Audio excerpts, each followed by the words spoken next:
Imagine buying your dream home and 5 days before closing, the bank backs out. This happened to one of our clients. They decided to buy a home, went to their bank and got a pre-approval. They put an offer on the home and the offer got accepted, and then started an endless struggle of document over document. And 5 days before closing, they reached out to us saying that their bank declined the mortgage. Their bank was not happy with the documents that they had around their income. And no, this is not a case of mortgage fraud. Nothing like that was happening. When they came to us, again, 5 days before closing, all hands on deck. The entire team was working on this in order to understand what had happened.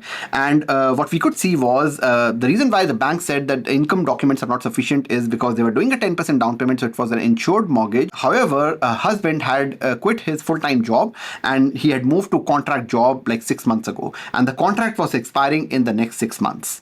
So technically, husband was self-employed, and in this case, bank did not position them in the right product. Now you might ask this question: how did the bank approve, gave them a pre-approval? I understand approval, they asked for documents, it was not sufficient, but that should have happened in the beginning as well. And many banks don't really look and underwrite the documents at the time of pre-approval. They just ask for your income. They might ask for an offer letter or whatever, and if they feel that it's sufficient, they're not doing a lot of scrutiny on the income, they're not looking at pay stubs at most of the times, and if they're not doing all of that, they will issue you a pre-approval. And pre-approvals actually mean nothing, and I'll talk about that in the end of the video as well. So I called the realtor because we knew that this file could be done. We just needed more time because we had to position it with a different bank who would look at a contract income potentially, because he was full-time for the last 2 years, so we had NOAs. It was just not positioned well, and we said that okay, we will want to give a fair shot to this one. Obviously the client were thinking of doing a 20% down payment, taking gift from family or whatever. We were like, okay, the file will be done whether we need to do a 10% or a 20%, whether the client needs to stretch the last dollar, bring money from their family that they don't have. It just gets very complicated. I called the realtor and asked him to get an extension, and the seller, because the market is such, and they just asked for a $10,000 additional deposit. Not they were not paying $10,000 more. They just asked for $10,000 of additional deposit. I'll also talk about why they asked for it. And in return, they gave us 2 more weeks. It took us 1 week to get the exception on this file, and we were able to approve the client at 10% down payment. I'm not trying to brag or anything. All I'm trying to say is sometimes when the file is positioned well and when the profile is really good otherwise, there is a small chance, given the profile, again, I'll put those caveats here, but there is a chance, which was in this case, if you position the file well, we can get them approved. But that's not the point of the video. I want to talk about what happens if this client did not reach out to us and defaulted on their buy. Let's say they were not able to close the house and they defaulted. What would happen at that point? The first thing that would happen is that they'll lose their deposit. They had put a $25,000 deposit. They would lose the entire deposit because that's with the lawyers, and that will be released to the sellers for the inconvenience that has been caused. And that's the reason why when we asked for 2 more weeks, they asked for more deposit, because if we had defaulted the second time after getting an extension, they would get $10,000 more and they can keep that. So they'll actually keep $35,000. But in this case, if they had not reached out to us, they would have had to part away with $25,000 flat. It's just not something that they could recoup. Let's say the home was bought for $650,000 and our buyers, our clients defaulted on that home, and now the home sold for $620,000.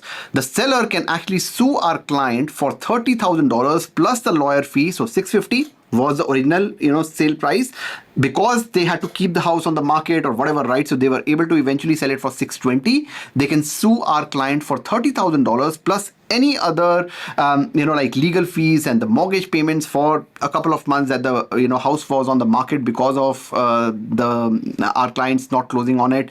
All that damages would also have to be paid by our client, and this is on top of the $25,000 that they would have lost. So they would have lost, there'll be a lot of financial stress, they still won't have a house, and they would have been parted, they would have to part with about $50,000, $60,000, and the best case scenario was parting with the $25,000 and hopefully not getting sued. Here's how to protect yourself. The first one, when you're getting a pre-approval, make sure that the mortgage agent or the bank is actually asking for all your documents, and that's what we do with our clients. A lot of clients are very hesitant in giving their documents, but the reason why we take the documents, we do the credit check, we do everything at the pre-approval stage is because we want to ensure that you will 100% without any iota of doubt. We don't even want you to go into the market and waste your time if your documents are not in line. And that's the reason why good mortgage agents, good banks will always ask for documents upfront even when you're getting a pre-approval done. The second thing, and especially in this market, or I would say in any market, always put a finance condition as part of your offer. Because like we saw in this case, pre-approvals mean nothing, and only when the entire deal is underwritten with an accepted offer, only then you can get a firm commitment from the bank. And a finance condition will ensure that for any reason you're not able to get the financing, or there's even a doubt of getting a financing, you can actually back out of the deal and get your deposit back. And the third thing to do is, if you for any reason find yourself in a situation like this that you're not able to close, make sure that you're reaching out to your lawyer. Make sure you're reaching out to someone you can trust. For the example, this couple reached out to us because they had followed us on YouTube. They saw me on YouTube, and they reached out for a call, and we were able to get their realtor to reach out to people around you, right? You don't have the knowledge as a first-time home buyer. We do not have the knowledge enough to handle these situations ourselves. Don't overthink this. Don't try to apply our logics to this. There's absolutely no logic, no place for logic in law. When it comes to default, you will be sued, you will lose your deposit. There's nothing, don't take your advice from a realtor, because they are not lawyers. They don't know how mortgages work. So they are really good at negotiations, and I'm a mortgage agent and I won't ever negotiate on their behalf. Forget about being better at something or not. I'm not licensed to negotiate a deal for you on the home.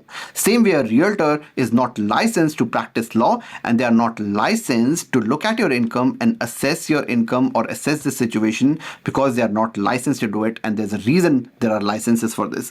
So if you find yourself in a situation like this, make sure you are able to get the help that you really need right now, and do not try to do this all alone. Only reason why I'm making these videos from these real examples is because I don't know you all, right? There are about 10,000 people who watch this video. I don't know who watches this and relates to this. If you know someone who relates to this, share this video with them. But there are ways around it if we know what the problem is in time. That's all I have for today. मिलते हैं अगली video में. तब तक के लिए bye bye.